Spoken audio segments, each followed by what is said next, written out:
toutes et à tous, c'est Ahmed, j'espère que vous allez bien, j'espère que vous avez apprécié la vidéo de mardi. Aujourd'hui, une vidéo normale, mais il se passe des choses sur la planète Bitcoin et crypto-monnaie, avec un regain de volatilité. Merci à l'inflation US, on l'attendait à 3,4 au niveau du consensus, et bah c'est génial, elle est tombée à 3,4.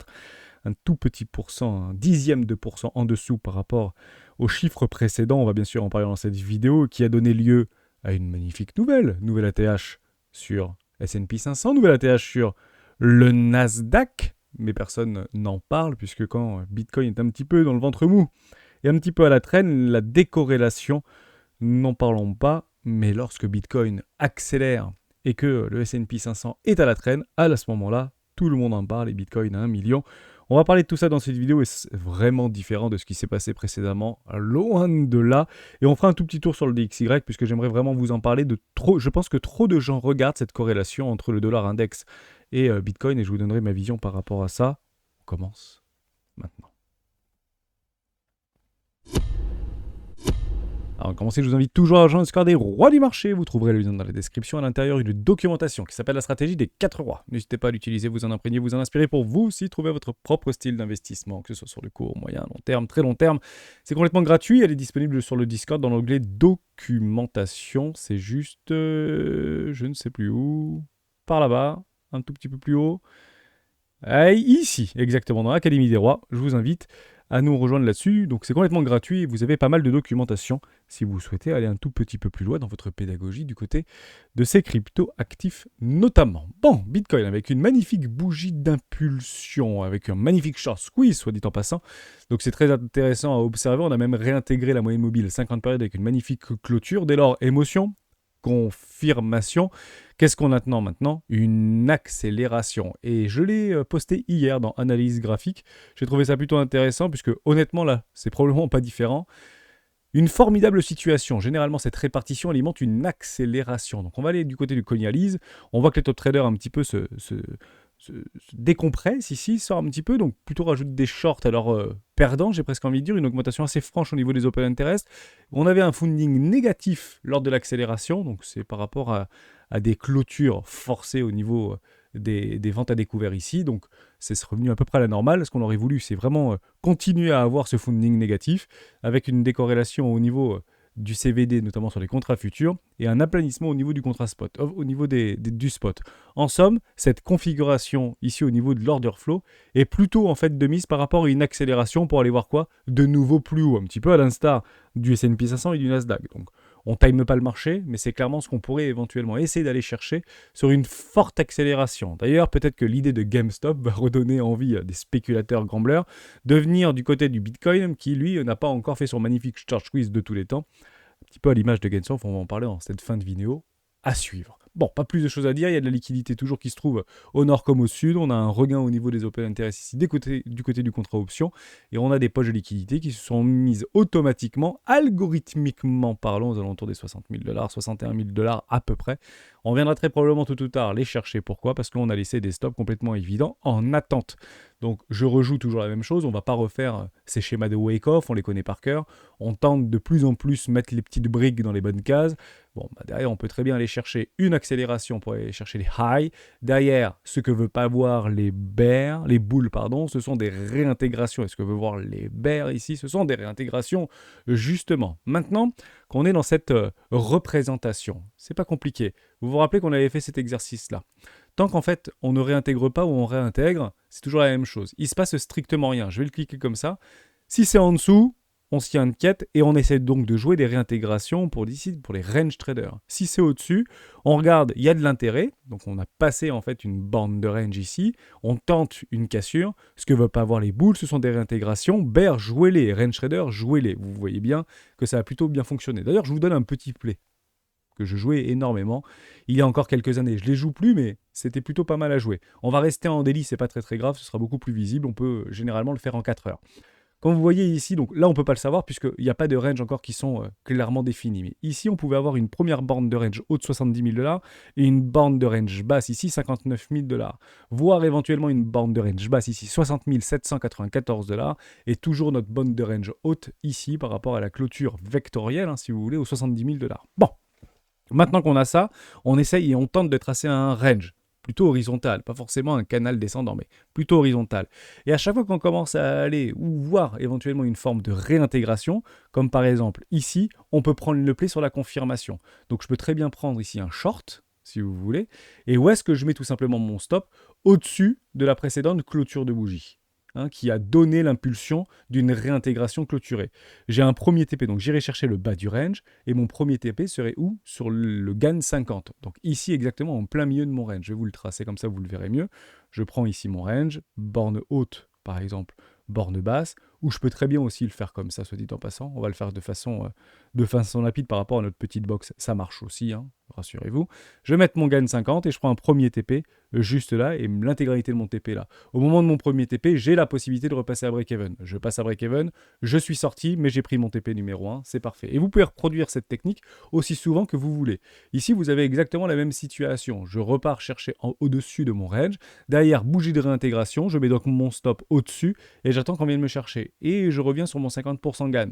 Et on est parti le chercher. Je fais exactement la même chose après. On vient rechercher au-dessus de ma borne, ici dans mon range, vous voulez, la grosse boîte jaune, ma bougie de réintégration, je mets mon stop. Alors, si on le fait en 4 heures, c'est beaucoup plus visible, parce que sinon, on a moins de play. Vous voyez, ici, réintégration. J'aurais eu du mal à le prendre, celui-là, soit dit en passant. Et je mets en fait mon stop par rapport à la précédente. Alors, c'est pas forcément tout au-dessus de la structure, ça sert strictement à rien, parce que si on y arrive, c'est généralement pour aller chercher les highs. Donc, je me le mets par rapport à la bougie d'impulsion qui a cassé l'intérieur de mon range. Et derrière, je vais aller chercher les 0,50, voir le bas du range.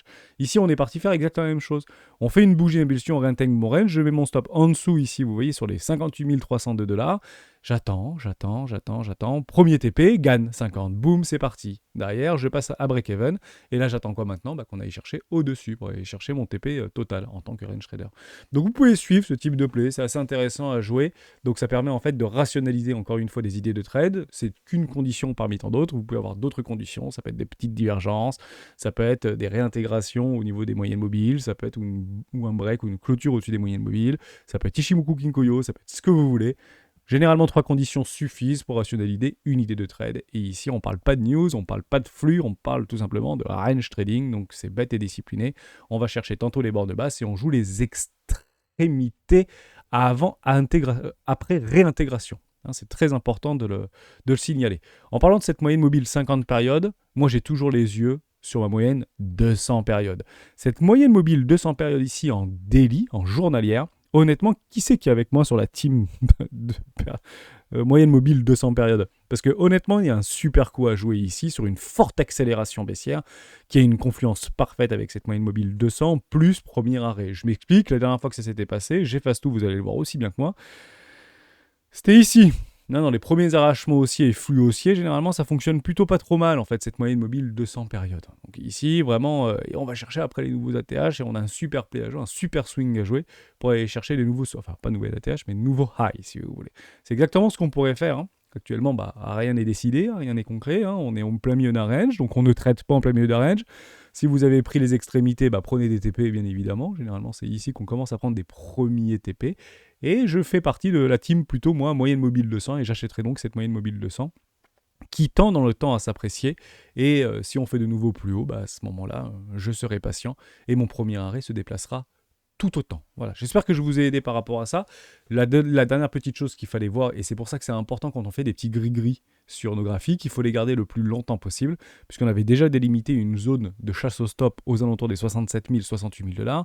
On va très probablement aller la chercher. Pourquoi ça bloque? Parce qu'on défend notre prix d'entrée, bien évidemment, et c'est pas des petits portefeuilles qui tentent de défendre leur prix d'entrée. Donc on rajoute ici à nos potentiels gagnants si les TP n'ont pas été pris sur une forme de comment on pourrait dire ça, une déviation de marché au niveau du price action.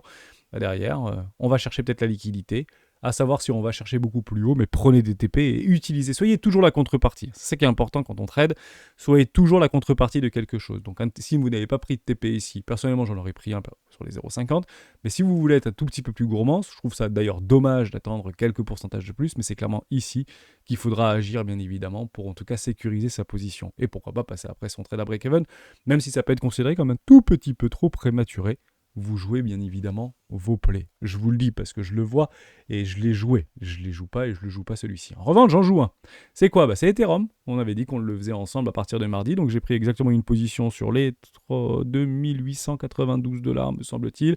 Je l'ai pris à la fois sur BitGet, ici. Donc actuellement, il est en cours. Donc on a décidé, dans un cas d'école, de partir sur une position de 1000 $, qu'on découpe donc en 3 parties. Premier sur le premier arrêt, 250 $, puis par rapport à un objectif de price action, 250 $ supplémentaires, et on doublera dans une zone de rechargement d'achat. C'est toujours une fois, si ça baisse extrêmement fort, ça permet de lisser notre prix par le bas et avoir des invalidations claires et concrètes par rapport à des schémas. Ah, c'est très important. Donc, moi, ce qui m'intéresse le plus, c'est pas forcément de gagner ou c'est pas forcément de perdre, c'est de voir par rapport à DYDX comment en fait se comportent les exchanges, centralisés, décentralisés. Actuellement, on voit qu'on est à peu près en gain de 27 $. Si je pars sur DYDX, c'est exactement la même chose. Je suis actuellement en gain de 28 $ pour la simple raison que DYDX m'a bien pris en fait mes 250 $ sur un levier. Alors, x3, là, il y a marqué 2,76, mais tout à l'heure, il y avait marqué 2,75. Je sais pas trop comment ça se calcule par rapport aux oracles, ça, mais j'ai bien fait un levier x3 ici pour que ce soit simple et limpide et très clair. Et actuellement, je suis en financement à moins 46 centimes de dollars. Par rapport à mon coût vis-à-vis de ce trade-là, on l'a juste ici, il m'a coûté 0,07 centimes de frais. Ok, 0,07 centimes de frais, donc je vous invite à essayer de comprendre pourquoi j'ai un PLN réalisé de moins 46 $. Est-ce que c'est autre chose, un frais que je n'avais pas anticipé? Est-ce que c'est par rapport à mes frais de financement? Non, parce qu'on est relativement loin de ces frais de financement. Vous les avez d'ailleurs juste ici, ces frais de financement. Donc c'est calculé toutes les 8 heures, notamment sur BitGet. C'est, je pense, pas très différent sur des YDX. Et ça me coûte 6 centimes, 7 centimes, 8 centimes. Ça, c'est calculé directement par rapport au funding. Vous savez, quand le funding est positif, les frais augmentent. Et quand le funding est négatif, généralement, on pourrait voir du plus ici. Donc on me rajoute et on me donne de l'argent pour pouvoir long ce marché. Mais généralement, c'est que le trade n'est pas forcément du bon côté. Donc j'ai payé ce long-là et ça m'a coûté exactement 43 centimes de dollars de prendre en maker, c'est-à-dire en ordre limite, ce trade de 250 $, levier x3. Ça veut dire que je suis impacté non pas sur les 250, mais sur les 750, comprenez-le comme ça. Les frais de financement ne sont pas calculés sur mes 250, ils sont bien évidemment calculés sur mes 750. C'est très important. Donc là, on parle de levier x3, mais si vous faites un levier x30 avec 250 $, vos frais de financement ne seront pas calculés sur vos 250 $, mais bel et bien sur vos 7500 $. Eh oui, si vous multipliez par 10 x 30, 7500 $. C'est exactement la même chose sur des YDX, évidemment. Donc pour l'instant, plutôt bien équilibré, même si les informations qu'on a ne sont pas forcément aussi bien détaillées d'un côté comme de l'autre. Mais bon, j'ai payé 0,43 centimes. Là, je suis à peu près à 0,46. Je me dis, est-ce qu'il y a des frais cachés? Pour l'instant, ça s'équilibre bien. Et ce qui me plaît bien par rapport à la difficulté et la complexité de pouvoir proposer aujourd'hui, j'ai presque envie de dire à l'humanité, un échangeur complètement full décentralisé qui permet de s'aligner par rapport à des frais que proposent les plus gros échangeurs de la planète centralisés, honnêtement, c'est une prouesse technologique assez folle. Alors est-ce que oui ou non, à l'avenir, ce sera extrêmement important, voire déterminant, voire obligatoire d'utiliser un échangeur décentralisé? Je vais être tout à fait honnête avec vous, j'en sais rien. Mais je préfère savoir d'ores et déjà le faire, et honnêtement, c'est extrêmement similaire à ce que vous pouvez retrouver du côté de vos échangeurs centralisés préférés qui proposent des effets de levier, des effets de marge. Attention, c'est extrêmement risqué, et faites attention à votre capital de ne pas vous le faire cramer. Comment j'ai construit ce trade? Je vous le rappelle, ensemble, comme ça c'est fait. On va aller relativement vite. Hop, je vais juste couper ça. On va passer en hebdomadaire. C'est juste ici. Premier play, juste là. 2892 $ à peu près. Ensuite, j'ai juste une confluence à 2200 $. Je vais vous montrer ce que c'est cette confluence-là. Et ensuite, zone de rechargement d'achat moyen terme entre les 618 et 786. Et mon invalidation qui se trouve actuellement en dessous des 1000 $. Bon, voilà, si jamais on retombe sous les 1000 $, c'est une possibilité, je vais vous montrer juste après pourquoi, soit dit en passant. C'est la borne basse, je crois, en mensuel des bornes de Boulanger. Donc c'est possible qu'on vienne chercher et racler toute la liquidité, mais ce sera fortement catalysé. Et encore une fois, c'est pas all-in sur ce trade, c'est 2% du capi. Donc trading, ça devrait aller, on devrait survivre à ce type de trade, bien évidemment. Mais pour l'exercice, je trouvais ça sympa de faire 1000 et 1000. Comme ça, on essaie de construire ensemble ce trade-là. Et l'objectif, bien évidemment, C'est ici, 8800 $, extension de Fibonacci 15618, vous connaissez la stratégie des 4 rois, on fait en fait finalement les deux, ça s'implique dans les deux sens au niveau des Fibonacci. L'idée aussi par rapport à cette construction de longue, vous comprenez bien par rapport à mon risque-récompense actuellement qui est de 3,3, si on vient en fait aller chercher la liquidité qui se trouve un petit peu plus loin, voire des déséquilibres de marché sur les 2000, à peu près 2200 $, à ce moment-là vous comprenez bien que si je double ma position, mon risque-récompense va augmenter et mon prix va être lissé par le bas. C'est exactement la même chose si on vient chercher tout en bas. Ici, si je double ma position, j'ai pris un play 1, un play 2, donc je serai grosso modo à peu près à, je pense, 1850 $ au niveau de mon trade, donc qui ferait une excellente entrée, une excellente allocation avec 1000 $, avec une invalidation en dessous des précédents highs par rapport à cette impulsion ici de la tendance. On peut le voir ici par rapport à ce premier flux. Je vous le dis en toute franchise, on n'a rien à faire si c'est bullish sous les 1000 $ sur Ethereum. Donc je pense que je suis relativement bien protégé, surtout avec un bloqueur dynamique et un bloqueur statistique des 886. Même s'il y a un Black Swan, je ne sais même pas si on arriverait sur les 886, je vous le dis en toute franchise. Donc je pense que je suis plutôt pas trop mal protégé par rapport à ce trade-là et ce serait une excellente entrée aux alentours des 1850 $ pour aller chercher ces 1000 $ en vue de quoi ? D'avoir un objectif avec un risque-récompense, cette fois-ci, qui se sera tout simplement décuplé dans une construction de langue. Le risque n'aura tout simplement pas changé, la taille de la position n'aura tout simplement pas changé. Ce que j'ai décidé de mettre, je le mettrai. Et ce sera donc un ratio de 1 pour 9 à peu près, ou 1 pour 10 environ. Mais pour l'instant, nous n'y sommes pas. On est dans le train. Donc on n'a pas cette sensation ou cette émotion de dire je vais attendre que ça aille plus bas, je vais attendre que ça aille plus bas. À quoi bon attendre plus bas ? Vous avez déjà des premières entrées parfaites sur des premiers arrêts. Si on suit bien les flux, le premier arrêt est un bloqueur statique universel qui fonctionne extrêmement bien et qui a toujours fonctionné, notamment dans le passé. Donc on recherche ces confluences et ces fractales. Je vais aller du côté d'Ethereum, mais toujours ici sur les bandes de Boulinger. Je vous parle souvent de ma constellation de moyenne mobile trimestrielle en 20 périodes mensuelles, en 50 périodes mensuelles, en 20 périodes. Et c'est en fait un reliquat, si vous voulez, exact ou quasi similaire. Enfin, c'est exactement la même chose, soit dit en passant, des bandes de Boulinger si vous ne les changez pas. Pourquoi ? Parce que la bande de Boulinger, au niveau de ce qu'on appelle des moyennes, c'est la moyenne mobile 20 périodes en mensuel. Donc ici, vous avez un super play. Donc actuellement, c'est les 2070 $. Ça va augmenter à chaque clôture mensuelle. Ça va bien évidemment augmenter puisque le prix est actuellement plus haut. Et vous allez voir, en fait, ça va augmenter. Donc actuellement, mon play numéro 2 va éventuellement évoluer dans le temps. Vous comprenez bien ici qu'on suit, on traite en fonction et on joue en fonction de ce que l'on voit et non pas en fonction de ce que l'on croit. Actuellement, le trade est fixé dans le marbre à l'instant T. Il faut bien le comprendre comme ça. Donc pourquoi on pourrait aller chercher tous les lots ? C'est qu'on peut très bien aller chercher la borne basse. Si on vient chercher la neutralité, boum ici, qu'on casse la neutralité, c'est possible qu'on aille chercher en fait la borne basse. Cette borne basse, j'ose espérer qu'elle va finir par continuer à s'apprécier, bien évidemment. Un petit truc un peu comme ça, voilà, et voire même, et pourquoi pas faire un truc comme ça, soit dit en passant, avec une magnifique accélération, magnifique all season, mais pour l'instant, nous n'y sommes pas. Donc c'est pas quelque chose qu'il faut, entre guillemets, réfuter d'un revers de manche, et si vous passez en hebdomadaire, on l'avait fait une seule fois. Vous voulez revenir sur cette borne basse au niveau des bandes de Boulinger, c'était donc en mars 2020 par rapport au crack Covid. Regardez à quel point c'est chirurgical. Ce sera un super play ici en hebdomadaire. Et donc je le jouerai. On a été revenu ici également sur la... Essayer d'épouser, si vous voulez. Bon, il fallait casser la neutralité, mais on était parti épouser.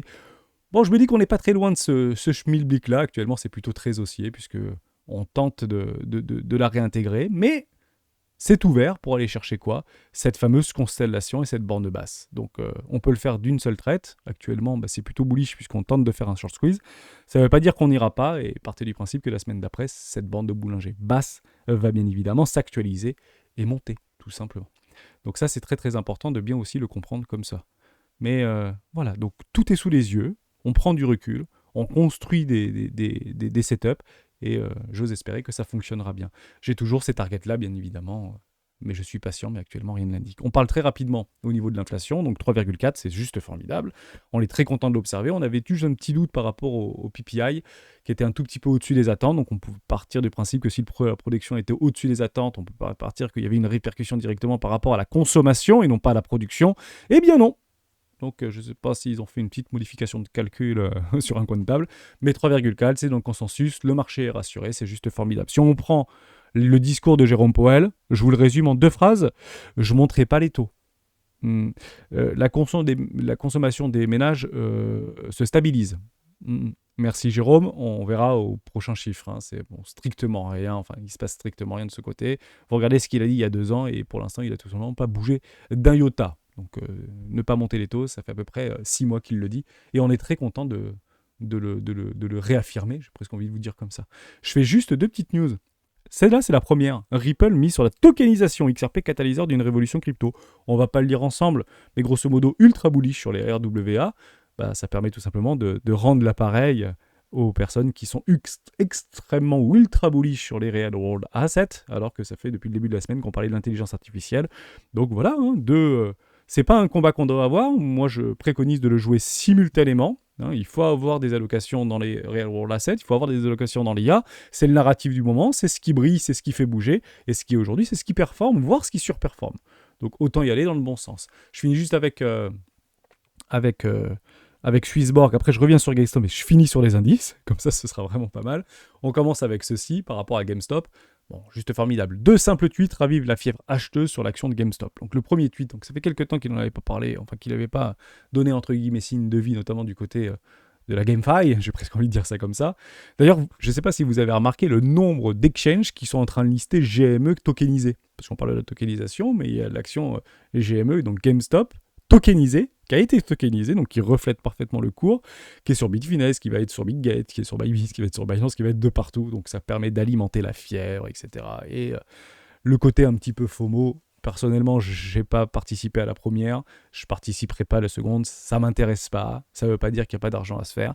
Ça veut juste dire que vous mettez les doigts dans un comment on peut dire ça? Dans un petit hachoir, et il faut vite enlever le doigt si vous voulez, parce que on risque de se le faire couper, et je vous invite très chaudement à ne mettre que le doigt, ne mettez pas le bras bien évidemment, parce que s'il se coupe, ça fait quand même, c'est beaucoup plus douloureux, donc on se surexpose pas sur ce s'il vous plaît. Je dis pas qu'il faut pas les jouer, je dis juste que c'est du gambling, et que vous vous battez contre des mastodontes, mais c'est toujours très plaisant de voir à quel point les communautés, et c'est vraiment le reflet que je me fais de ce qu'on avait vécu en 2020-2021, je crois que c'était 2021, oui, par rapport à cette force. Ça avait commencé sur Reddit à l'époque, avec une force communautaire sans commune mesure. Donc on essaye de faire une réplique, je vous le dis en toute franchise, les répliques sont généralement moins performantes. Je peux me gourer, mais je pense qu'on a très probablement déjà atteint le top. Malheureusement, je vous le dis, donc je le persiste pas et je le signe pas parce que je ne suis pas dans la psychologie humaine. Enfin, je ne suis pas dans je n'ai pas accès à la psychologie de masse actuellement et de ce qui se passe dans le cerveau des gens. Mais voilà, juste pour vous dire, généralement, les répliques sont moins douloureuses. Voilà, donc peut-être qu'on a déjà atteint le top sur GameStop, on va le voir juste après. Donc c'est ce tweet-là qui a été partagé actuellement, alors où je vous parle 26 millions de fois, alors qu'actuellement, c'est pas vraiment ce qui fait du 2 millions, du 4 millions, du 3 millions. Donc voilà, la sauce, elle commence à prendre. Est-ce que c'est le meilleur moment, etc. Moi, j'y vais pas, personnellement, mais on peut regarder au niveau de l'action si vous le souhaitez. Je le joue pas. Et si je devais le jouer, bah malheureusement, ce serait pour le shorter, je suis désolé de vous le dire. Donc si on doit le jouer, c'est plutôt pour le shorter, mais généralement, je shorte pas des TGV. Hein. Je me prends pas une fusée Tesla dans la tronche, ça m'intéresse pas. Donc voilà, ce qui s'est passé, c'est juste formidable. Donc à peu près 5 milliards de dollars à découvert qui sont en passe d'être liquidés, voire beaucoup plus, soit dit en passant. Il y a à peu près 14% de l'action qui avait été shortée ici. Je ne sais pas si vous vous en souvenez de l'époque, c'était plus près de 90% de l'action. C'était l'action la plus shortée au monde. Donc si vous voulez une action qu'on connaît bien, qui est actuellement une des actions les plus shortées en Europe, allez regarder du côté d'Atos. Hein, c'est peut-être, je préfère jouer Atos si vous voulez jouer des chercheurs de gambling, un petit peu à l'image de ça en fait, hein, exactement ce type de choses, plutôt que d'aller jouer du GameStop qui a déjà surpris le monde. Quoi, hein, c'est juste formidable. Bon après, ça fait parler, je trouve ça sympa et ça peut redonner un petit peu d'intérêt à la spéculation et à l'intérêt aux actions, tout simplement. Donc c'est plutôt pas mal de l'observer. Bon. J'ai pas plus de choses à dire, c'est juste une constatation. Donc à la hausse comme à la baisse, je le subis et ça me plaît juste de le regarder, mais je m'en éloigne très vite, tout simplement. C'est quelque chose qui est relativement courant. Alors pas chez GameStop, mais c'est courant en fait dans le monde des actions et encore plus des crypto-monnaies, bien évidemment. Je fais juste un tout petit tour sur Swissborg. On est partenaire depuis un peu plus de 2 ans maintenant par rapport à l'alpha deal de Carve. Je vous le résume, Big Data, IA, Gaming, Dépine. Hein, c'est clairement d'aller chercher et de traduire et de récolter de l'information et de monétiser la Big Data. Donc c'est clairement un narratif que je suis de très très près. Comment en fait au niveau du Web 2, ce que fait aujourd'hui la grandeur du Web 2, c'est clairement la possibilité et la faculté de pouvoir tirer parti et des conclusions et des constatations par rapport à la data et des données, hein, et nos propres données, qui sont actuellement soigneusement enfermées et contrôlées et centralisé. L'idée ici, c'est plutôt de le décentraliser. Si vous voulez éventuellement le jouer, c'est pas complètement impossible. Néanmoins, vous allez participer directement à la validation du réseau. Donc, vous allez être directement récompensé via des drops et via des rendements payés en token. Actuellement, ce token est valorisé. Je fais un calcul très bête et discipliné, hein. Ils ont levé 15 millions de dollars auprès de plusieurs gros partenaires. Donc, on parle ici de Capital machin, de OKEx Entreprises, de Capital de la Tribu, de Consensus. Consensus, vous savez qui c'est, hein, c'est ceux qui gèrent Ethereum. Enfin, une grosse partie en fait du développement d'Ethereum notamment et de beaucoup de choses, soit dit en passant. C'est une très grosse société au sorti. D'ailleurs, j'attends avec impatience qu'elle soit introduite en bourse. Ça pourrait donner un top local d'ailleurs sur le marché crypto si ce type d'entreprise serait introduite en bourse à des valorisations indécentes. Je parie 100 milliards, c'est un petit peu la base dans le crypto actif des introductions en bourse qui souhaitent se lancer, c'est 100 milliards à peu près, donc probablement un tout petit peu trop valorisé. Mais on est encore au début de rien, soit dit en passant. Donc c'est là-dedans que vous allez investir. Vous regardez un petit coup d'œil le tokenomics. On va pas parler de l'équipe fondatrice, on va pas parler des utilisateurs parce que généralement c'est nous. Mais grosso modo, s'ils ont réussi avec 10% à faire leur série A et un tour d'investisseurs, ils ont levé donc 15 millions, vous multipliez tout simplement par 10, ça veut dire que vous achetez un projet actuellement dans des récompenses de drop par rapport aux validateurs, ça sera 150 millions de dollars de capitalisation. Je fais le calcul simple, hein. Donc vous investissez dans un projet à 150 millions, tout simplement. Donc c'est à peu près là-dessus qu'il faut partir. Ensuite, c'est du long terme, donc c'est 4 ans à peu près de validateur. Il y a des NFT qui seront droppés, donc Swissborg vendra ces NFT pour pouvoir les rendre aux investisseurs. Si vous voulez vous y engager, c'est que vous signez pour 4 ans, hein. Le but du jeu, c'est de recevoir le maximum des récompenses. D'accord ? Donc ce maximum des récompenses par rapport à la thèse d'investissement de Swissborg, c'est 4 ans. Donc si vous êtes prêt à attendre 4 ans et si ça vous plaît parce que vous êtes à fond dans le gaming ou vous avez vraiment une appétence à cet univers-là, des pins, gaming, IA, etc., jeux vidéo, why not, hein, why not ? Surtout que Swissborg prendra bien sûr des frais mais s'occupe de tous les tenants et aboutissants comme il l'a déjà fait sur des alphas précédents. Je ne vous dis pas si j'investis ou si j'investis pas, je vous dis juste que j'en fais juste le clin d'œil.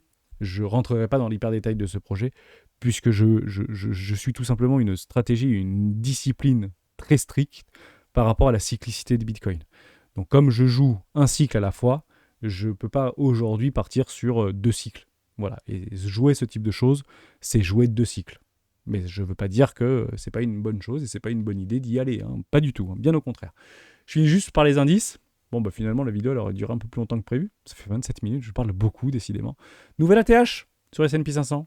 Ouais, super. Nouvelle ATH sur le Nasdaq. C'est super.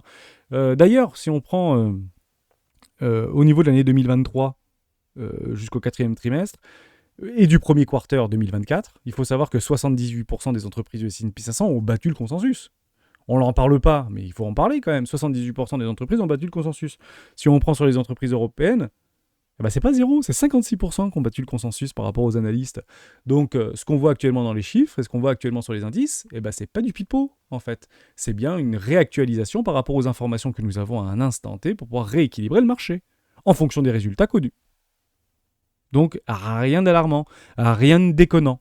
C'est normal, tout simplement. C'est donc un rattrapage des informations qui avaient été, je n'ai pas envie de dire prédire, mais qui avait été conceptualisé par les analystes par rapport à la réalité tout simplement. Donc le marché se décale, ou en tout cas le prix de l'indice, ou en tout cas la cotation de l'indice se décale. Ici plutôt au nord, donc c'est juste formidable, encore une fois, de le constater. J'espère que je vous ai aidé. Je vous avais promis de parler du DXY, du dollar index. Donc on va en parler en 1 minute. Je vous remets juste par rapport au précédent cycle vis-à-vis de Bitcoin. On va se regarder le crypto total, juste ici, et on va le constater comme nous. Regardez bien. Si on prend exactement le début du bull run, l'accélération très violente au niveau du bull run, on peut partir du principe qu'on a une forme de consolidation et c'est parti fin d'année 2020, donc décembre 2020, ce qui correspondrait, si on suit au millimètre près la cyclicité du Bitcoin, à décembre 2024. Et la fin, entre guillemets, du cycle, si vous voulez, la fin du bull run avec une accélération sans précédent et une euphorie telle qu'on aurait pu presque prétendre par rapport à cette petite étincelle de GameStop. C'est à peu près la même chose qui pourrait se passer en termes de violence, si vous voulez, vis-à-vis du crypto, hein, du marché crypto. On ne sait pas trop pourquoi, on ne sait pas trop d'où ça vient, mais comme tout le monde y va, on y va tous gaiement, c'est juste formidable. Donc décembre 2020 jusqu'à à peu près novembre 2021. Alors, vous voyez, ça a pris un tout petit peu moins d'un an. On peut partir sur un an. Mais on va essayer de se recorréler par rapport à l'action du dollar index vis-à-vis des autres devises, de ce qui s'était passé. Donc on a juste à faire en fait ce tout petit rapprochement qui est très bête et discipliné, et on va regarder. On va reprendre décembre 2020. Voilà, c'était donc juste ici, vous voyez qu'on était vraiment sur des bottoms, juste là, par rapport à une forme de consolidation, dans un énorme range. Décembre 2020, regardez, jusqu'à décembre 2021 si vous voulez. On peut y aller ensemble. Octobre, novembre, décembre 2021. Donc on était parti d'ici et on est donc arrivé ici sur la fin du cycle. Bon, on est toujours dans un range. On revient chercher la neutralité. Il n'y a pas vraiment de truc à se poser comme question. Puis derrière, gros bear market, tous les indices décrochent, crise bancaire, rien ne va plus, crypto-monnaie à la cave, et le truc, en fait, il part dans la stratosphère. Mais vous comprenez bien qu'une forme de rien sur le dollar index a propulsé la valeur d'un coefficient 4 voire 5 vis-à-vis des cryptoactifs, aujourd'hui bien plus capitalisé, vous le comprenez bien, mais il s'était strictement rien passé par rapport au dollar index. Et on peut faire exactement le même schéma. Donc si on fait exactement la même chose, on peut très bien aller chercher ici une forme de dégradation au niveau du dollar index, on est toujours dans un range, d'accord, on est toujours dans ce range, on va aller chercher en fait des points bas, puis derrière, boum, bull market qui commence à partir, ça bourre dans tous les sens, février, mars, avril, mai 2025, le dollar index suit, on dira tous, il y a un menteur. Apparemment, est-ce que c'est le dollar index? Est-ce que ce sont les indices qui sont en train de partir dans la stratosphère? Est-ce que ce sont les cryptos qui ils ont déjà atteint Jupiter? Et là, une forme de consolidation. Et le breakout, début du bear market, et la crise bancaire, et on sera en 2026, etc. Et on irait très probablement chercher ces objectifs qu'on s'était fixés il y a bien longtemps sur le dollar index, aux alentours des 121. Et à ce moment-là, ça clouera le bec à tous ces analystes ou à tous ces économistes qui expliquent que le dollar est mort, que les États-Unis sont morts, que la Chine va prendre tout en l'espace de 6 mois. Moi, je pense que dans les 3 prochaines années, on reverra un dollar index entre les 117 et les 121. Voilà. Et je vous inviterai à être en cash. Et je pense qu'on aura largement pris des profits. Je pense que c'était important de refaire ce travail-là. On peut aller chercher des petites time frames, etc. Mais l'impact sur le prix par rapport à ces flux de capitaux qui vont rentrer de façon extrêmement massive, on le souhaite, sur ces ruptures technologiques, honnêtement, le dollar index, on s'en fiche complètement. Donc c'est pour ça que je vous en parle beaucoup moins. C'est plutôt par rapport à des accélérations, à des commencements de flux. Mais quand ça range, on s'en fout, quoi. Ok, c'est très très important. Et on le verra dès lors, on peut marquer ici noir sur blanc. On fait un gros trait rouge là. Si jamais ça casse ça, tôt ou tard, voilà, peut-être janvier 2025, peut-être août 2025, mars, avril, mai 2025, j'en ai pas la moindre idée, on se dira, il va falloir peut-être se hedger. Mais peut-être que Bitcoin il sera à 170 000 $ à ce moment-là. Alors que finalement, le dollar index, il aura fait quoi? À l'heure où je vous parle, plus 3%. Qu'est-ce qu'on s'en fout? Alors, les montants sont très importants, ne nous trompons pas, mais on s'en fiche complètement. D'accord? En tout cas, actuellement. Donc, on essaie de se désolidariser et de tenter de ne pas trop mettre de corrélation ou de décorrélation là où il n'y en a potentiellement pas.